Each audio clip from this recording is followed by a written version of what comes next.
আসসালামু আলাইকুম বন্ধুরা, কেমন আছেন? আলহামদুলিল্লাহ ভালো আছেন। আমি মুশারফ ভাইও ভালো আছি। কথায় আছে না, যার আছে পেট তার আছে ক্ষুধা। তাই ক্ষুধার জ্বালা সবচেয়ে বড় জ্বালা। হয়তো যাদের ক্ষুধা আছে তারাই কিন্তু আজকে রাস্তায় নামছে, যাদের পেটে ক্ষুধা নাই তারা আরামে ঘুমাইতেছে। এই যে দেখেন, রাস্তায় কিন্তু মানুষ নাই, একেবারেই খালি ফাঁকা। যারাই আছে তাদের হয়তো এই যে পেট, হয়তো ক্ষুধায় মানে না কোনো ঝড় বৃষ্টি, ক্ষুধায় মানে না কোনো।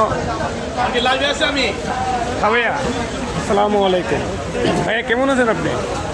আল্লাহ খুবই ভালো রাখছে ভাই, ব্যবসার অবস্থা খুবই খারাপ। আমি যার কাছে কথা বলতেছি সেই যাত্রাবাড়ির একটা বিশাল তরমুজের ব্যবসায়ী। ভাইয়া এবছর তরমুজ আপনি কিরকম ভালো আছেন? না ভাই, বেশি ভালো নাই, খুবই খারাপ, খুব অভাবে আছি।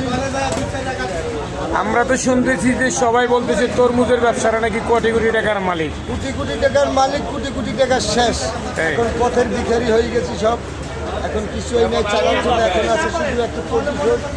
বন্ধুরা, এই যে তরমুজগুলি দেখতেছেন, কালকে যে দাম বিক্রি করছে তার চেয়ে কিন্তু আজকে 1 অংশ কমে গেছে দাম। আজকে কিন্তু যদি কালকে 10,000 বেচে, আজকে বিক্রি করছে 8,000। দামই কয় না, কারণ বৃষ্টি হইলে এই তরমুজের কোনো দাম থাকে না। মানে এটা একটা ঠান্ডা জাতীয় খাবার। তরমুজ কিন্তু যত গরম থাকবে অত তরমুজের চাহিদা ভালো থাকে। আর আজকে যে ঠান্ডা, ওই শুনছেন কি বলে? শুনছেন ভাই কি বলতেছে? তো যারা নাকি ক্রেতা ভাইরা বলতেছে মাগনাও যদি আজকে দেয় তাও বলে কিনবে না। তাহলে তরমুজের যারা নাকি ব্যাপারী এবছর কিন্তু খালি বাস খাইছে, কিন্তু তারা হাঁস খাইতে পারে নাই। যারা খুচরা বিক্রি করছে তারাই এবার মোটামুটি ভালো হচ্ছে, আড়তদাররা কিন্তু এবার সব বাস খেয়েছে। যাই হোক বন্ধুরা, এখন যে তরমুজগুলির কিন্তু দাম একেবারেই সস্তা হয়ে গেছে। পাইকার বলতে নাই বলতেই চলে।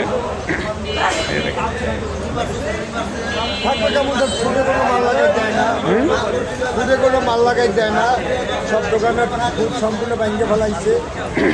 যাই হোক বন্ধুরা, কথাটা শুনলেন। কথা আছে না, যারা নাকি বলে তরমুজের ব্যবসাটা কিন্তু একেবারেই অনেক কোটি কোটি টাকার যে ব্যবসার একটা বাদামালার যে দাম আছে, যারা নাকি তরমুজ বিক্রি করে তাদের কিন্তু কোনো মূল্যায়ন করে না মানুষ। কেন করে না জানেন? 1 টাকার তরমুজটা যদি 8 বিক্রি করে তাও মনে করে ওরা ফ্রাউন। তরমুজের ব্যবসা যারা করে তাদের কিন্তু মানুষ মূল্যায়ন করে না। এটা একদম যত নিকৃষ্ট ব্যবসা হলো তরমুজের। কারণ